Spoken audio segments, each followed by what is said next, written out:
ओम श्री साई राम। भगवान श्री सत्य साई बाबा सृष्टि में मूल्य पर कहते हैं कि प्रकृति में वस्तुओं के विभिन्न रूप, आकार और नाम हैं।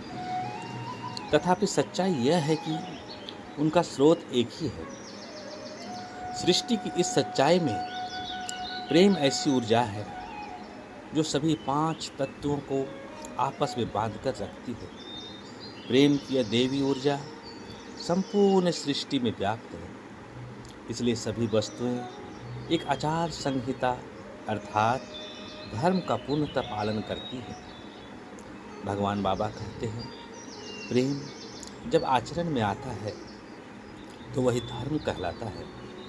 पर्वत एवं नदियाँ, पशु एवं पंछी सभी एक दूसरे को सहारा देते हैं ताकि प्रकृति में पांचों तत्वों का संतुलन बना रहे।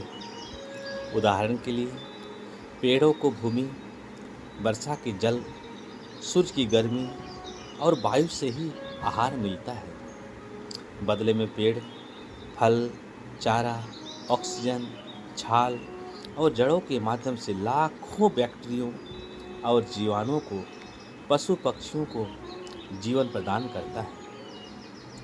इस प्रकार से प्रकृति पूर्ण सामंजस्य और संतुलन प्रस्तुत करती है।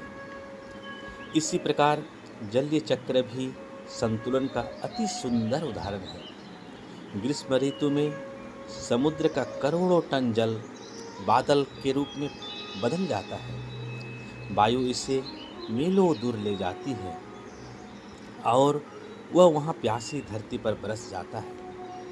यही जल पुनः नदियों के द्वारा सागर में मिल जाता है। नदियों के तट पर यह लाखों लोगों, पशुओं और पेड़ पौधों को जीवन देता है। इस प्रकार धर्म की प्रकृति की सभी वस्तुओं के आचरण पर अंकुश लगाने वाला कानून है। प्रकृति शांत, सामंजस्य एवं सुंदरता को प्रदर्शित करती है। प्रकृति के सभी नियमों में पूर्ण अहिंसा है।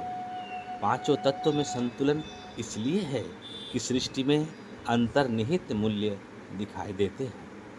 एजुकेयर का कोई आदर्श पात्र देखना हो तो वह है प्रकृति।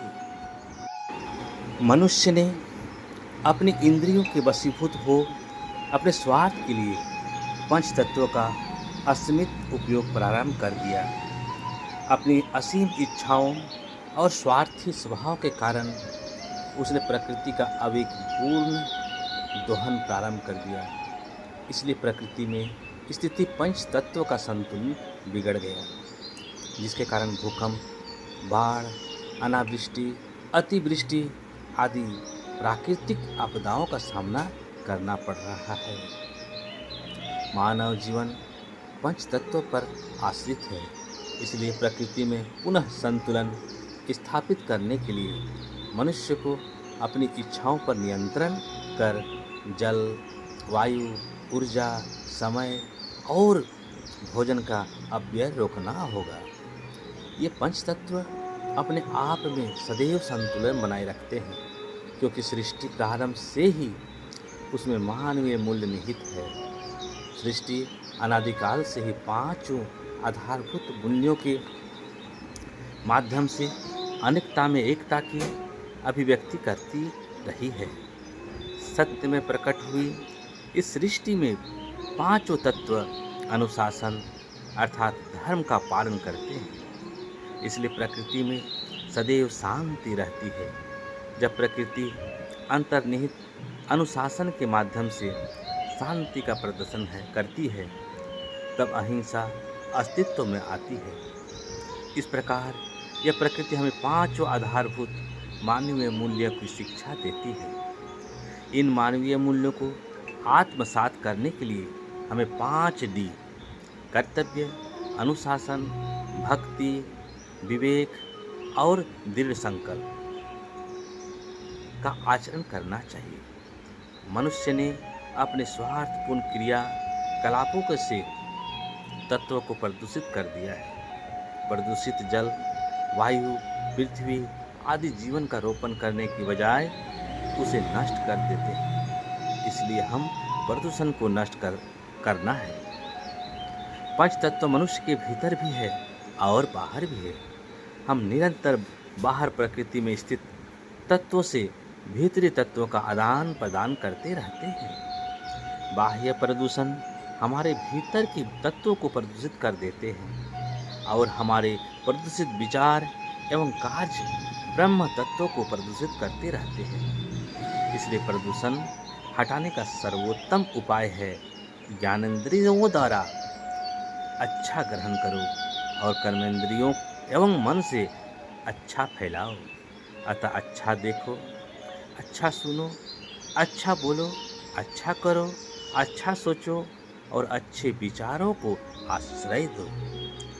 भगवान श्री सत्य साईं बाबा ने कहा है कि यदि हम पांचों मानवीय मूल्य को आत्मसात कर लेंगे तो सौमेव पंच तत्वों का शुद्धिकरण हो जाएगा और पुनः उसमें संतुलन स्थापित हो जाएगा।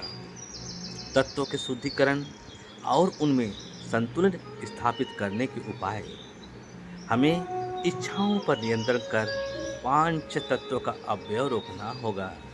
5D का पालन कर पंच तत्वों में संतुलन स्थापित करना होगा।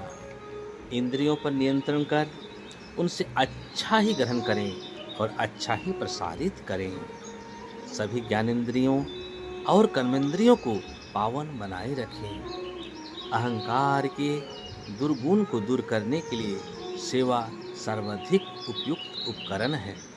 सेवा करने वाले व्यक्ति को संपूर्ण मानव जाति के एकत्व का बोध होता है। जो व्यक्ति अपना समय, अपनी दक्षता व शक्ति को सेवा के प्रति समर्पित करता है उसे पराजय, विपत्ति अथवा निराशा का सामना नहीं करना पड़ता है, क्योंकि सेवा स्वयं में अपना पुरस्कार है। उस व्यक्ति के शब्द सदा मधुर व कोमल होंगे। उसके हाव भाव सदा आदर युक्त व नम्र होंगे। उसका कोई शत्रु नहीं होगा, उसे कोई थकान नहीं होगी और ना ही कोई भय होगा। जय जय साईं राम, जय जय साईं राम, जय जय साईं राम।